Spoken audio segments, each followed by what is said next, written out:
Hi, I'm Tom, founder of Demand Genius and host of Demand Geniuses. This show is all about equipping B2B marketers with everything they need to convert demand to revenue. So please hit the follow button, it makes me really happy, and then enjoy the show.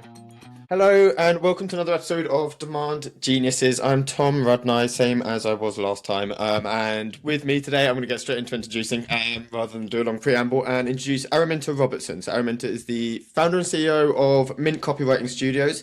First of all, hello. Hi Tom, lovely to be here. Thank you for joining. I guess rather than me butcher an introduction into you and your background, do you want to maybe just give us Sure. the headlines and tell us a bit about Mint as well and what you do there? Yeah, definitely. So yes, I'm the founder. I call myself a managing director rather than CEO because we don't have a C-suite. So it's managing director, and of Mint Studios. We're a content marketing agency for fintech and financial services, and we help these companies turn content into measurable pipeline. And we've worked with companies like Persona in the US, GBG, Clearbank. These are some of the names in the fintech and financial services space. Nice. And why did you pick, when you kind of started that then? Why specifically fintech and financial services? What was kind of uniquely interesting about that for you? Yeah, I mean, there's a whole backstory to it. I think it all started when, at the age of 18, I finished high school and I realized that I didn't know anything about finance, as many 18-year-olds do, because we're not taught about taxes and mortgages and how to invest in high school. And I realized that, and I also realized if I did learn about these things, I would probably, set myself well for the future. So I started a blog. And I would read a lot of these typical financial books, The Intelligent Investor, Rich Dad Poor Dad, all of those books. And then I'd read them and then I'd write about them in this blog. And it was kind of aimed at other kind of young adults, like, let's figure this out together kind of thing. I was living in Barcelona at the time, which is where I kind of grew up. And I met a fintech company at a networking event, at a kind of a business event. And they saw the blog. They liked it, and so they hired me as their kind of content marketing person. And that's kind of how it all got started. So it really started from a passion project. And then as I did more and more of it, I just loved it. I just loved how when you learn about personal finance or financial topics, it gives you control because you start to understand how the world works. And I also love that now, obviously, we do more B2B rather than personal finance, but I just love how payments and finance are kind of like the arteries or the blood vessels of the world, right? Like without that, you've got nothing. The world doesn't work, right, without payments. So I just love how it's such a unsexy and yet so important part of our economy.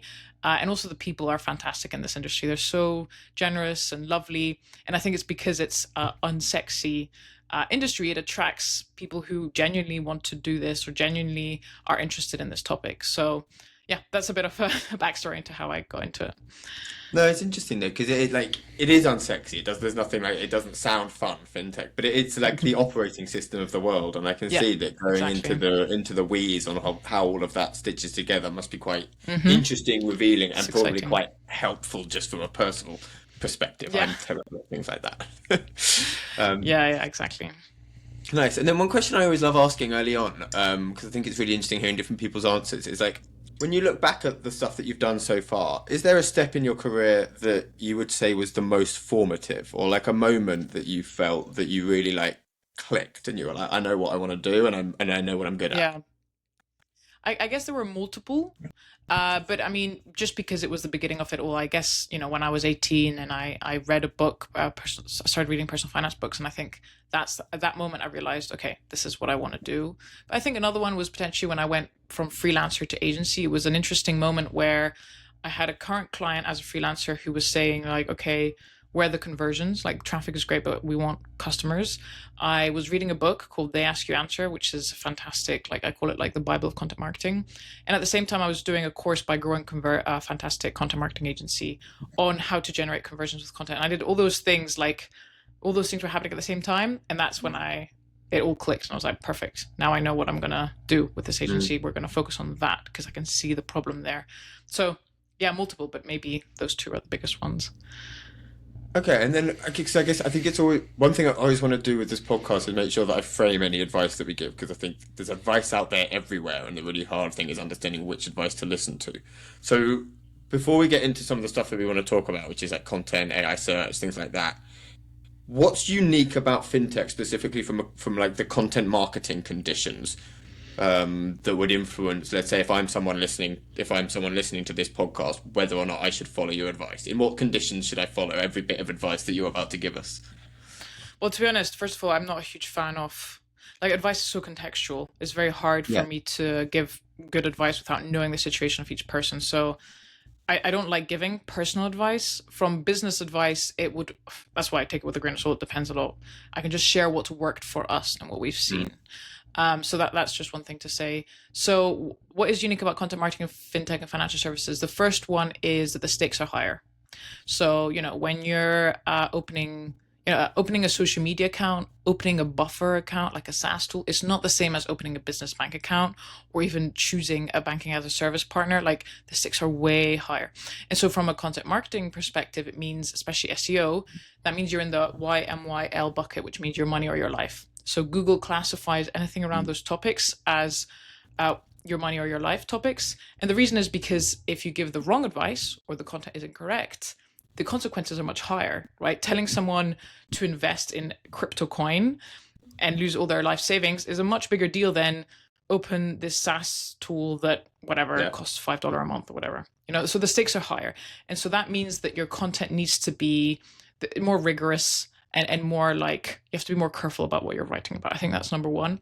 Number two is that it's more complex. Whether you're B2C or B2B, writing about payment infrastructure is more complicated than talking about a recipe, I would say. I mean, I don't want to put down people who write recipes, but it's definitely simpler than giving instructions on how to build a table or whatever it is, So it's more complex, which means that, again, the content, you have to be a very strong writer to know how to write in a way that can make that complexity easy to understand.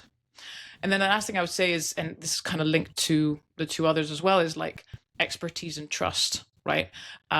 Especially in the B2B sector, people are looking for content that is more advanced, more technical, as I said, complexity, but they also want it to come from a place of expertise. Right. And often you're writing about topics that, maybe haven't been written about before or are, again, the stakes are high. So you want to make sure you're writing or you're reading from someone who knows what they're talking about. And all of that combines together to build trust, because in financial services, trust is super important, way more than, as I said, other industries potentially, because the stakes are higher. So I think this is why content marketing comes in so hand to hand with financial services, is because trust is so important, expertise is so important, and the best way to build that trust is to create really like high quality content that explains that complexity, that comes from a place of expertise. And it's one of the key distribution channels for a financial services company. That's what I say is unique about it. Super interesting, though, because what you're describing is, to me, a space that is it's the hardest possible or the most extreme conditions in which to market, right? And I think of diamonds, like they're built under extreme pressure, and that's how you form a diamond. That's how it's probably a very good breeding ground for a good content marketer, because what you've described is you have to be able to boil complexity down to something that people can understand, and there is a even higher bar of expertise and trust at a time where that's quite a hard thing to develop, because I think there's a shortage of that in digital spaces at the moment. I want to come back to the your money, your life thing. Is that an official? That's a Google recognized thing that they have a category of this and their algorithm works in a different way? Yeah, and it's not just finance. So healthcare is in that bucket. Other sectors where, again, the stakes are higher. If you give someone bad advice on how to resolve, specific disease, that's bad. It could affect their life. Same with financial services. And I always find myself attracted to those industries because, again, like, the stakes are higher, means your work is more important. It's more exciting. It's like, wow, the impact that you can make on the person who's reading or a customer is so much higher. And that's really exciting to me. YMYL is a term that Google uses, yes. And I wouldn't say, does the algorithm change? I mean, I'm not a technical SEO expert, but it's more rigorous. They'll say, EEAT, the framework that Google, they'll say that it's even more important for those sectors, basically. That's what they'll say. So how does that impact when you're kind of building a content strategy? I'd imagine that has quite a big impact on how you approach it, because I assume it makes it a little bit more of a slow burn to kind of start getting things ranking and building up reputation, because there is a higher bar for them to kind of consider you credible. Is that something that factors into the way Yeah. you build a strategy, or? Well, I would just say that it means that your content is going to be harder to produce, and your standards are going to have to be a lot higher. You also like have compliance and everything that you have to deal with. Mm, So for us, I mean, we only work in financial service fintech, so we know this really well. But even I guess if we were working with a non-fintech, we would still have high standards, and because especially in B2B, the people you're targeting, you want them to take you seriously. And if you just write a generic, lame, boring piece, like they're not going to take you seriously. So one part of our process, for example, that's a key part of this is that we interview experts, right? So especially when we first start working with a new client, we'll spend a lot of time interviewing the experts on their team, maybe for each article, but then eventually as we repeat certain topics and stuff, that's no longer necessary. But we spend a lot of time interviewing experts, understanding the product, understanding the pain points, to make sure we're writing about the right topics, but also that the content itself is written for their level of knowledge. It's expert based. It's as complex as necessary. And it's always nice when a client's like, wow, this is really good. And I'm like, yes, because we were able to interview an expert. That wouldn't be possible with just desk research. And it's funny because a few years ago, sometimes we'd get pushback from clients. They'd be like, come on, can you not just do desk research? You're taking up time. We no longer get that pushback. And I think it's because of AI. Like, people can see that if you don't interview an expert, it's just going to be AI slop. Like, what's the point? Why read it from you if you're going to say the same as everyone else? And so I think introducing the expert into that process is just so important, especially for fintech and financial services. That's interesting, because you preempted my question a little bit there, which was going to be what you've described is that essentially creating content in your space is necessarily slower, right? You have to be more diligent, you have to be more detailed. Yeah. And I was like, is there a bit of a conflict there between what it seems like everyone is kind of obsessed with at the moment, which is speed, efficiency, cutting headcount, doing more with less, all of those phrases that every marketer probably wakes up at night terrified of. But you found the opposite, it sounds like. Well, I mean, it depends again on the product and on the client. So for example, for clients where the product is more straightforward, think of a business bank account or a money transfer service, definitely. And even for the complex clients, there is a place for AI. So we'll talk about later, our AEO framework, GPT articles. Those are AI assisted. And we're right now developing like a tool to help us with one part of the process, even for content creation, right? So there's definitely a place for that.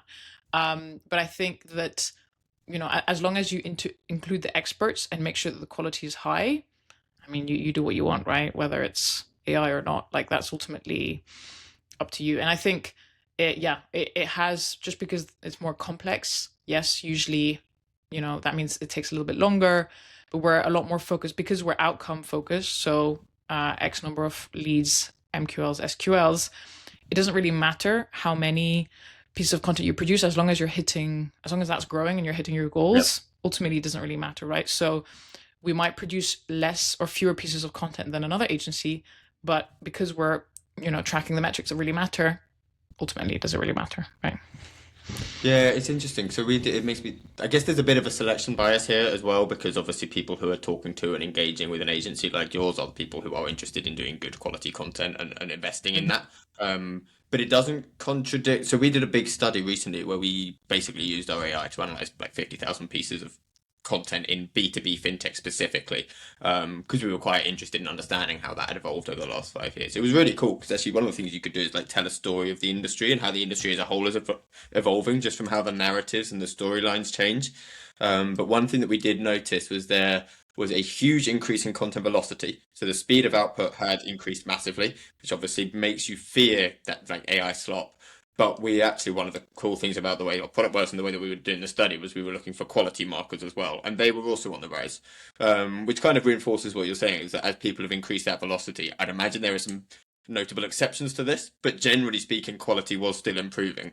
Yeah, there are ways to do that, yeah.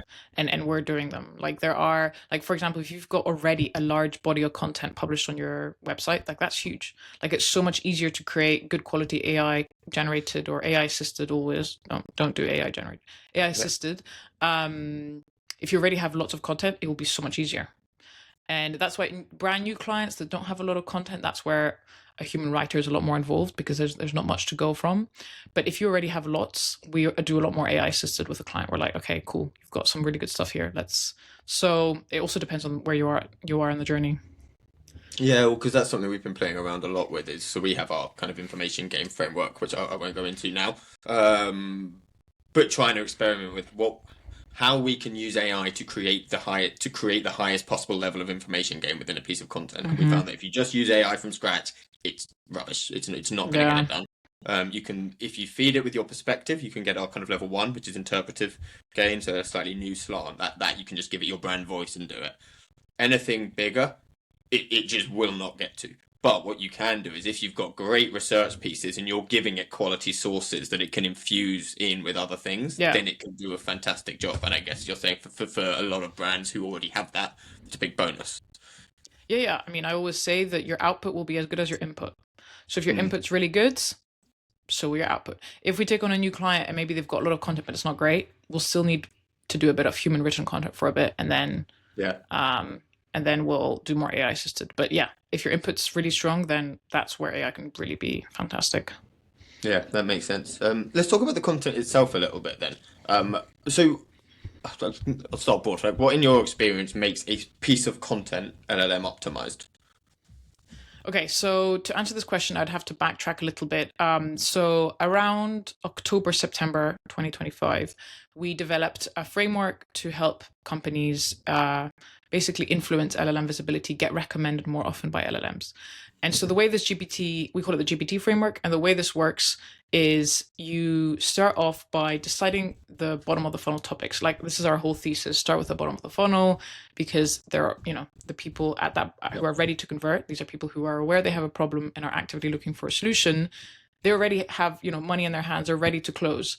Start with those people and then work your way up the funnel, right? So that's what we do for SEO and content. And we kind of have taken that also for LLM visibility optimization and all of that. So the way that framework works is you start off by deciding the topics that are, again, bottom of the funnel, and it can be the same ones as the SEO ones as well. And then once you've decided on the topics, you put together kind of prompts that you think people might be typing into ChatGPT, Gemini, etc. So you can do, for example, for one topic, maybe 10 prompts. How do we come up with the prompts? Honestly, it's by understanding your target audience, putting yourself in their shoes. What do you think they'd be typing? So it is a guess, yes, because there's no way that you can. There's like millions of variations. You're never going to get it exactly right. Yeah. So you put together kind of maybe prompts, and then after that you create short articles, maybe 500 to 800 words, answering each of those prompts. So the way I think of it, like a bit of a hub and spoke model. At the center, you've got your SEO piece that's very in depth, that goes into detail about X topic. Let's just say open banking APIs, for example. And then you create your GPT articles. These are short articles, and they answer different questions about open banking APIs. So, for example, tell me an open banking API that does CVRP, or what's an open banking API that works across Europe and not just the UK. So all these different variations of that topic, and then you answer them and make sure they're bottom of the funnel. That's the main thing, right? So I think the number one way to ensure that your piece of content is LLM optimized is to first go after the right prompts. I think that's 80% of the work. If you go after the wrong ones, then there's no point, because say you go after a topic like, what is open banking? ChatGPT will just give you a straight up answer, but it's not going to mention any brands, right? So there's no point in really targeting it, right? It's going to use your content. It probably won't even source you, right? So start with the bottom of the funnel. And then after that, honestly, we've been experimenting and testing, but I think the main thing is make sure you answer the question in the article. It likes a few different things like tables, headers, all stuff that is good SEO practice as well. It likes long URLs rather than short ones. Maybe that's a bit of a differentiator. We used to think that, you had to answer the question in one sentence immediately at the beginning of the article. You had to always add a table, but we've been playing around with it and we've realized actually, no, it can just be a normal piece of content that's really good. Add it, make sure that it's, good quality for a person to read as well, not just for LLMs. So to be honest, yeah. So the way to answer your question is it really starts with picking the right prompts. Everything else after that is kind of similar to SEO in that way. Yeah, well, and I like my thing is always like if you algorithms, or whether if you say that search and then AI now is a kind of incremental improvement on search, I think it's very incremental, but if you want to kind of draw that line, they're just getting smarter and smarter at reflecting what humans want from content. So start with that is a pretty good rule. As they get smarter, you have to think less about optimization and more about quality. The two things I want to come back to in what you said. One is, so your hub and spoke model, which I think makes a lot of sense. You're kind of splitting off splinter pieces that answer very specific questions. One thing a lot of people talk about is FAQs. Have you found that it works dramatically, like significantly better to split those off as separate pieces of content rather than FAQs at the bottom of an article? And do you have a hypothesis on why? Yes, we have found that having multiple pieces does a better job than adding FAQs. So each piece will have FAQs as well. We like adding them because ultimately there's like millions of ways that you can ask a question. So might as well just add them. I think it's because, and this is me not being like an expert on this, but my theory is that just LLMs, when you have exactly the question, when you're answering it exactly within a piece and providing some context, adding that table, it's easier for it to know, okay, you're answering the question here. When it's a separate page, it's like a lot easier for it to crawl, find the URL, which is exactly what that question is, find the answer. It's just directly there. Whereas an FAQ, right, there's a lot more information. The URL is maybe shorter, different, all that kind of stuff. So we have found that, creating those shorter GPT articles makes a difference. And then the important part that I maybe didn't mention is you then want to track those prompts that you're targeting. We use Peak, but Profound does this. There's a lot of other tools that do this as well. And you can see like it's often within days, maybe even hours. Once you publish your GPT articles, you'll see visibility shoot up. And then the next question is, okay, visibility, great. Does it bring in conversions? So far, yes, I have an article on this that I can share with you.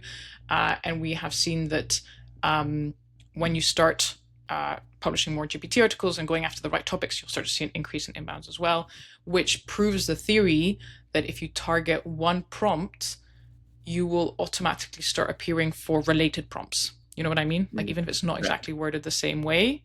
So that's why I don't worry too much about how you word your prompt. If you're going after the right sentiment, you'll start appearing for related questions as well.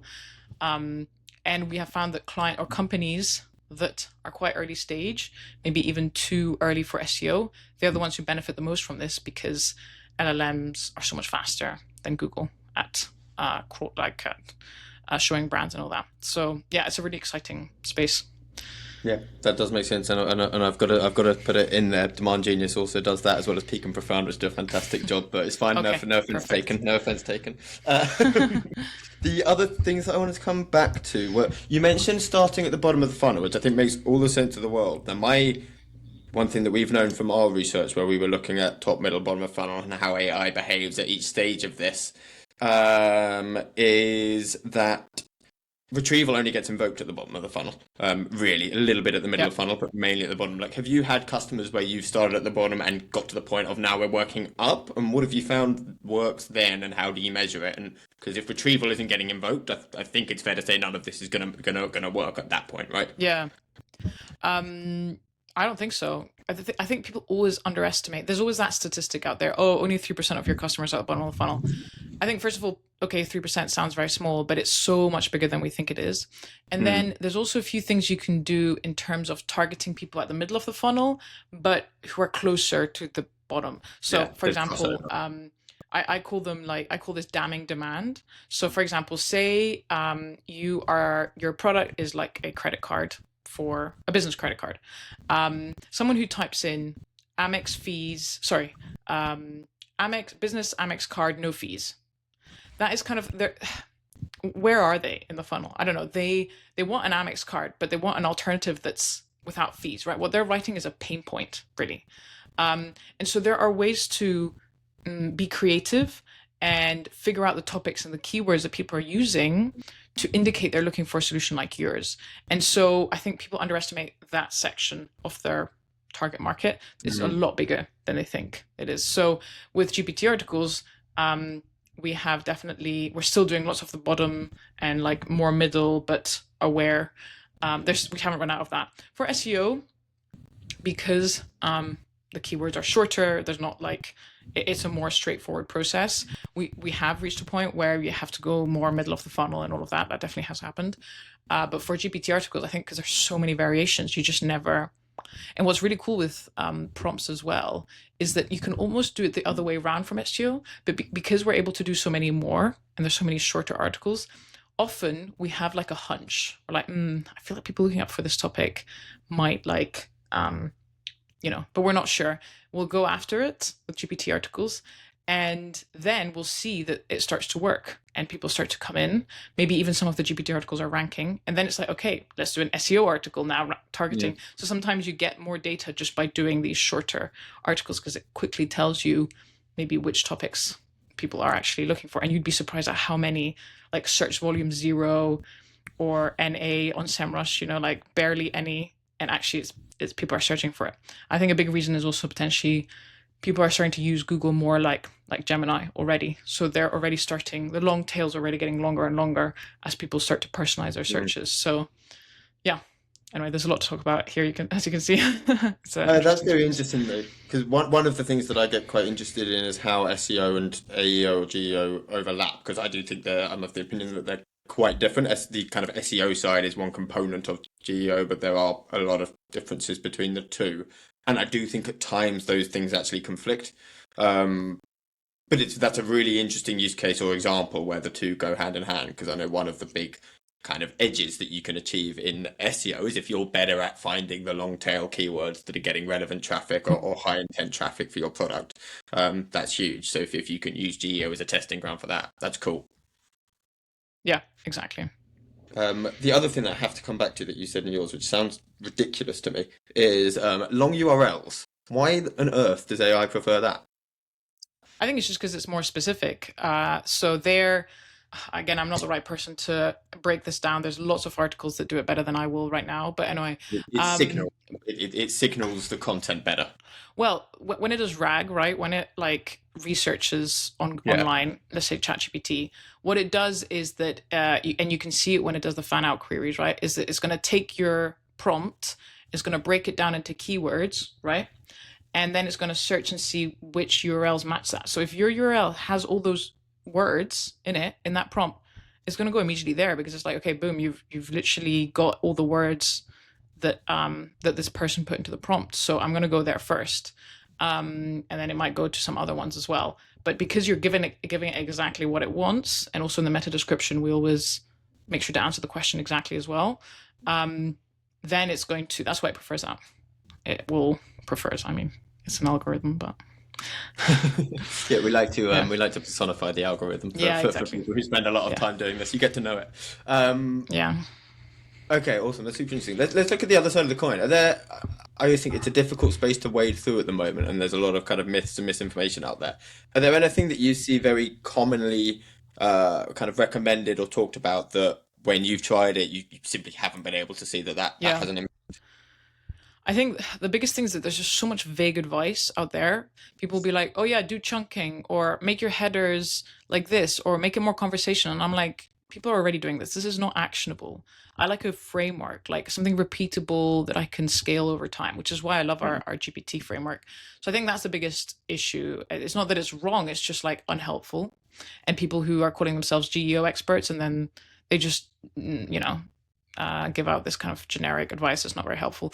I don't know if there's anything that's specifically wrong. I mean, I'm always going to be against mass AI content. Yeah. So doing like hundreds of pages a month, all AI generated, that's a very good way to get penalized by Google. So definitely don't do that. And any of the, what do they call it? Rank to tank or something like that. Something like that. Oh yeah, rank to tank. So basically it's like these SEO experts, or not experts actually, just people who are mass producing pages to rank very fast, and then it tanks because they're doing too many. So you have to be very careful with that. I think there's a lot of stuff out there about Reddit, which I find it's just so hard to manufacture. Like, I think either it's authentic or you're going to struggle. I've been testing a bit like LinkedIn articles and Medium articles. Haven't seen a big impact. We did do a test of digital PR versus GPT articles, and I think digital PR is good for the long term, just in general, because you're building authority. But I still haven't found a repeatable framework that works as well as GPT articles. Honestly, like this is one that we have seen work best. Maybe we haven't been as rigorous as we're not like a research organization, so we haven't done like rigorous testing with others, and maybe there are others out there. But the answer is simple: is create more content that answers very specific questions. And I find it funny because like when LLMs came around, everyone was like, "Oh my god, content's gonna die. What's the point in becoming a content marketer?" And I'm like, it's become even more important now, content, because that's the only way to appear in basically prompts. So yeah, anyway. Yeah. I say often we're in the kind of black hat AEO phase, and some of it will work in the short term. I think there'll be a cost. I'd add is I'd just so much echo to anyone listening: don't go down the route of just spamming out AI content. You will create yourself you'll get short-term benefit and create a massive headache pretty soon. Because the thing that you have to do now is you have to have a plan for how you maintain all of the content, because as soon as you start getting kind of clarity, consistency issues, that causes a big problem. And good luck unpicking that. The thing I think you just kind of came on to, which was the kind of importance of content. I also completely agree with. I think the value of human input into content as we come out of the black hat AEO phase will be actually greater than it probably was before. I guess with that in mind, like, and when you're hiring at Mint, how does the skills that you look for from a content marketer change in today's world? Yeah, it's interesting because, so first of all, we hire writers mainly, and then eventually they become strategists. So everyone starts out as a writer, because you need really strong writing skills to edit an AI. So first of all, we never do fully AI. We always do AI assisted, and I don't think that will ever change, because if not, it's still not reached that point where you can fully rely on it. And also, I think you always want an editor just to make sure that it sounds good. So when we hire, we're mainly looking for writers. We're looking for very strong writing skills. And the main thing that we're looking for is clarity of thought, a lot of empathy, putting yourself constantly in the position of the reader, and curiosity. These are the three things that we're looking for. Someone's got these three things, then usually they'll be a strong writer. And also all the other things like good communicator, but that's like, of anyone in a white collar job, that's important. So for content marketers in general, I think an interesting shift that I've seen is that it's no longer enough to be a great writer. And this is why people hire us, and why we're getting more work now, is because they're like, okay, great writing is great, but like, how do we connect it to revenue? And I am seeing even freelance writers who used to be booked up constantly and always with a lot of work are now like coming to us and saying, can we work with you? Because I'm good at writing, but I don't know how to do the strategy side of things. And so I think that's the key thing that's changed, is that being a great writer isn't enough yet now, because a lot of companies will use AI. And instead, what is still going to be difficult, and I think for a long time, because it's a strategy, is, okay, you're great at writing, but how does this turn into customers? And that's a skill that's more important now than ever. And it's also what we love to do. So good timing for us. Yeah, I think it's interesting because I speak to a lot of freelancers as well in a similar position, but I think a lot of them are struggling to make the transition into strategy. They bump up against a challenge where in-house marketers don't want that from them. They want to do it more.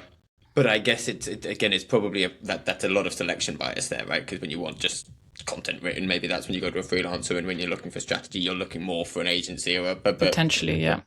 But I mean, there's still like definitely freelance content. I definitely think if you are a very strong content marketer, you can be freelance for sure. You can. If you're good at the growth side, there's still so much demand for that. So I think there's definitely, it's just like, they might not think of that at first. They might think, agency, but I think a freelancer. The thing is that if you're going to be a freelance like content strategist, you'll need a writer to help you out, because it's a lot of work for one person. Yeah. And that's why I set up my agency. I was like, I want us to do this, but I can't do this by myself. I need a team, because writing is a lot of work, or editing, or whatever it is. So Yeah, I think you can be a strong freelance content marketer, but you'd have to be very good at marketing yourself as that. Because if not, yeah, you're right. They will not, an in-house marketer might not think of that immediately. Yeah, no, for sure. And what, so, because you keep kind of actually preempting where I want to go, which is going to make everyone think that we've planned this much more than we have. I promise we're not that competent. In terms of in-house marketers, so one of my kind of views of it, I think one thing that a lot of in-house marketers that I speak to struggle with at the moment is AEO is this massive new thing, and they don't it's something that isn't just a project, it's a muscle that you have to build up, a new skill that you have to learn, but it's very difficult for them to hire at the moment because the general pressure is in the other direction in terms of headcount. So I think a lot of them are caught between that. Like, how much of the AEO job do you think there is a benefit to having in-house or versus using an agency? And I know obviously you have a pretty strong bias on that one, but like, are there elements that you think are best kept internal? Mm. It depends so much on the agency.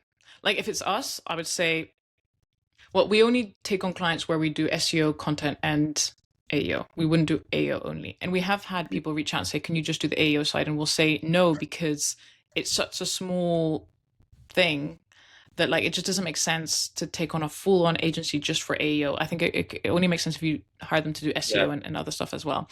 It's so intrinsically linked to content. Yeah, right? I don't exactly. think you can separate it just doesn't, that no. because that's it's not an optimization job in quite the same way as I think people want it to be. Yeah. It requires producing content, and if we're going to produce content, might as well do SEO as well. Like it just doesn't make sense to separate the two.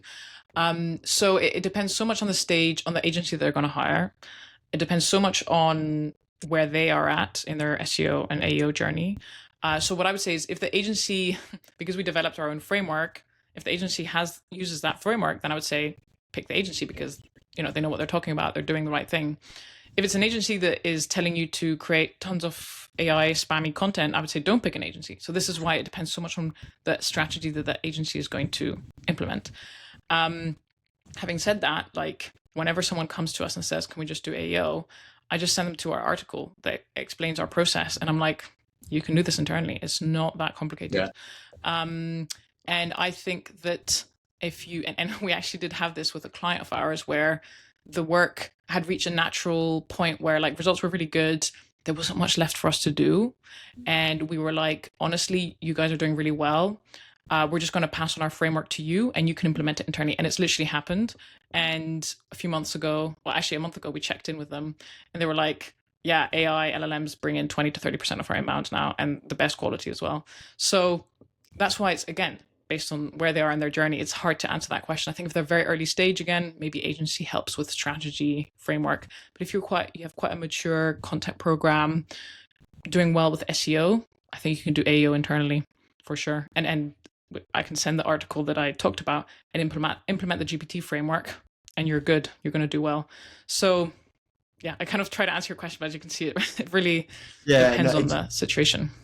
It's a difficult question. I mean, maybe a better way to frame it is like, what do you need from a client alongside what you do in order for what you do to be as effective as possible? So if I'm an in-house marketer thinking of bringing in an agency, what do I also need to think about in order to maximize that investment? Yes, so I'll talk about specifically for us rather than any agency because I don't know, every agency will be different. I think the first thing is, it sounds really like simple, but having a good personal working relationship. So they're willing to trust us, they're willing to listen to what we have to say and rely also on our experience. I think if they want to decide on all the topics, for example, this will make it hard. So understand where we're coming from. And that's why I always say, like, you've hired us to bring us customers. Let us do that. That's what we're going to do. So I think inherent like willingness to trust and listen. I think that's a big one. I think the other one would be access to subject matter experts. I always say this before we start anything. I'm like, if your experts are super busy, no chance to talk to them, then I don't think it makes sense for us to work together because we really need access to the experts. And in the first 2 or 3 months, we'll need a bit more. And then after that, it tails off and not so much. But they do need to set aside a little bit of time. And I think maybe ideally an internal person who is going to be dedicated to either content or who can be our point of contact and has the capacity to work with us. So especially the first 2 months, there's more reviews necessary to make sure that we're getting the product correctly, we're describing it correctly, and to make sure that we're getting the tone of voice correctly, all of that. Someone who can spend a little bit of time the first 2 or 3 months just to educate us and train us as well. And then just the last one, this is just in general, I think it depends on the maturity of the company as well, but strong positioning, strong USPs really helps us. Yeah. So if it's definitely true that earlier stage companies, they might be changing their positioning every few months. That can make things complicated because then we're not sure, like, what do we say in the article? What are your USPs? If those keep changing, that's not good. Also for positioning, like the keywords we're going to go after, that keeps changing. That's going to make things tricky. So I think having a clear like positioning, branding and all that, that's not just for us, for anything in general. Any agency or freelancer you work with, that will make life easier. The job of content is to communicate and kind of amplify a message or a positioning, a product, right? If the product is crap, then there's only so much you can do. You can't put. Or if it keeps changing as well, or if the priorities keep changing. But more mature companies, that doesn't tend to, like, that's once per year, that's fine. Once every 6 months even, that's okay. But every month it's like, okay, well, makes things tricky. Or you'd hate working with me. Okay. Final question I want to ask you, just because it's something that I've been thinking about a lot recently and I'm really interested in. ChatGPT launching ads. Do you have any kind of take or hypothesis on what impact that might have on the kind of organic AEO side of what we both do? Well, I haven't really, to be honest, looked into this too much. I think because, first of all, they have said that it shouldn't change responses. That's what they've said. In reality, we'll see what happens. But if what they say is correct and true, then surely it doesn't change anything, right? So we kind of have to see what happens there. And then also only free users will have ads, right? So paid users won't. So that's also something to think about. I think if you're targeting people who, because the reason we primarily focus on ChatGPT is because it still is the tool that has the highest number of users, but that is decreasing. I know Gemini is catching up, so that's also something to keep into account. But it so far, I'll just say it hasn't changed anything because it seems that it shouldn't bias or change the answers. If it starts to change the answers, then that's when then we maybe need to change something or look into it. But I think it's too early to say. I haven't really got any thoughts on it. Have you got any? I have thoughts, but not conclusions. So I think I'm very interested in how it potentially opens up another lever for an AEO strategy, right? So how do you find ways with ads? Use it? Yeah, if you have a budget that you can invest in ads, then maybe you can find a clever way of finding. I'm going to use the horrible word that I hate using, but you're finding synergy between your organic and kind of paid. The other thing I'm just curious to see. In order to run ads, ChatGPT has to give you a way to explicitly communicate who you are, who you're for to it, right? Because it needs to make sure that it's nailing the ad content versus what you want. Now, most of what we both do day in and day out is help brands communicate implicitly who they are and who they're for. So I'm curious whether that presents an opportunity to educate the model much more explicitly in a way that actually carries over beyond what they're doing in adverts. It's going to be interesting to see how they implement that. But I don't know. That's possible. I don't know. It's very interesting. We'll see. I think definitely once there's more, I think it's only live in the US at the moment. But once it's more worldwide and stuff, I think it'll be really interesting to experiment and test with that because, you're right. It could have other benefits. Yeah, for sure. And that's the, I don't know about you, but that's what I love so much about working in this space. It's so much fun because it just like changes every day. And you just get to spend so much of your day figuring stuff out. Yeah, definitely. Cool. Right, before I let you go, let's do a couple of quick fires that I like to do at the end. So the first one, which I'm going to give you is an AI use case or an AI tool that you absolutely love. What I've been getting into recently, anyone who follows me on LinkedIn will have seen, is building little AI tools with Lovable. I'm completely addicted. My Sunday afternoons are spent building these tools. And I want to say, like, specifically not for public use, for internal use. So for me, my team, and our clients. I the whole doing it public, you need so many other things in place, compliance, all these things. Start charging people money. No, I think that's too complicated, especially for us. We just use it for internal. So I built an internal linking tool that's actually useful, that we actually use. And we've built a bunch of other tools for clients that are really exciting. So I've been addicted to that lately. Nice. I'm exactly the same. I've got to grips with Claude Code. And the stuff that I can build with it in like a weekend it's awful because my weekends now I just sit in like a dark room coding. I know, it's not good. I keep making fun of our engineers. Like, I'm so good at this. They're building me little playgrounds where I can like do stuff and like, right, just stay over there, cool. But don't touch the actual product. Yeah. But I can kind of mess around in staging and stuff like that.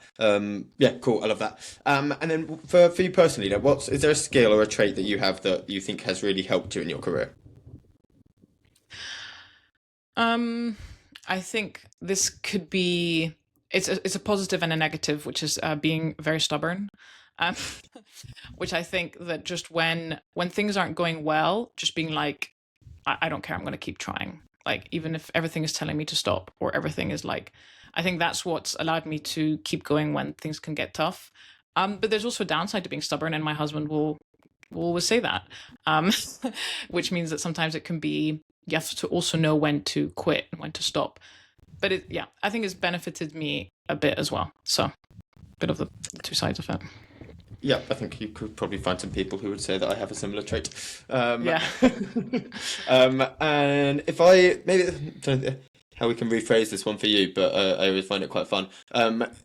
If I were to approve your Plan A budget request, and maybe you can go at this in two ways. The one that your board would never be stupid enough to let you have. Let's pretend, I don't know if you have a board, but let's pretend that you have a board. Like, or the thing that just you could never justify, but think would be really fun to do.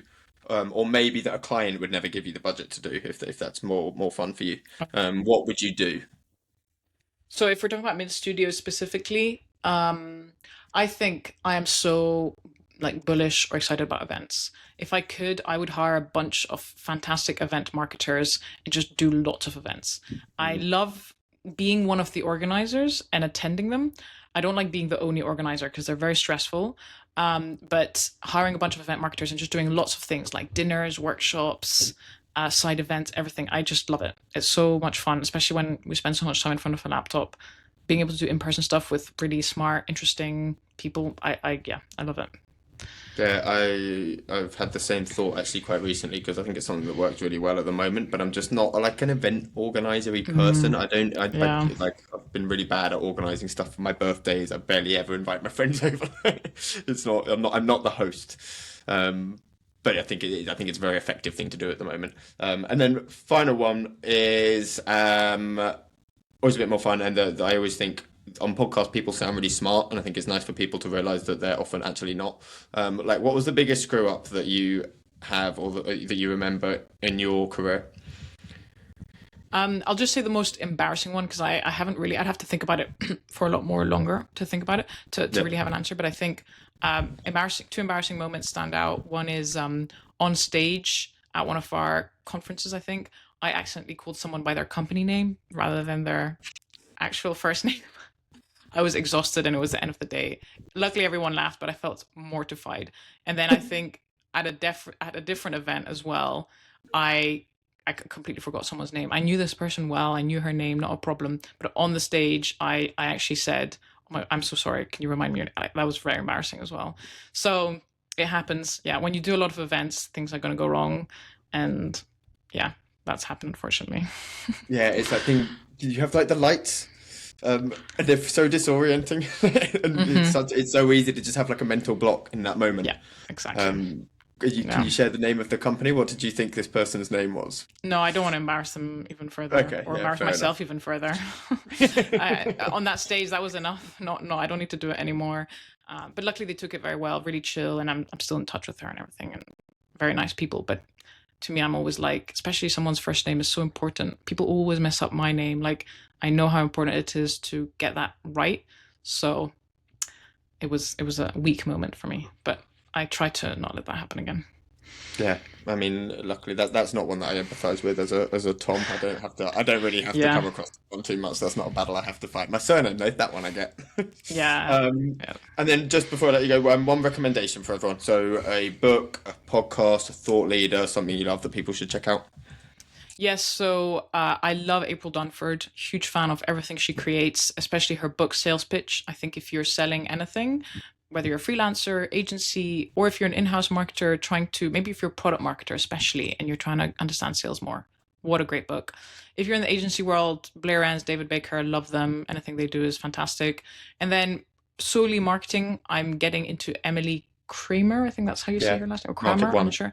Yeah, so good. Wow. It's so nice to have like a prolific creator who's also just so great and really actually genuinely useful stuff. I loved her Substack on how to run dinners, like executive dinners or founder dinners, she called them. So good. So I think, those 3 or 4 resources there are really great. Great. And then I normally at this point say anything that you want to promote that you're doing, but I guess I can do that one for you probably and say if you go check out Mint Copywriting.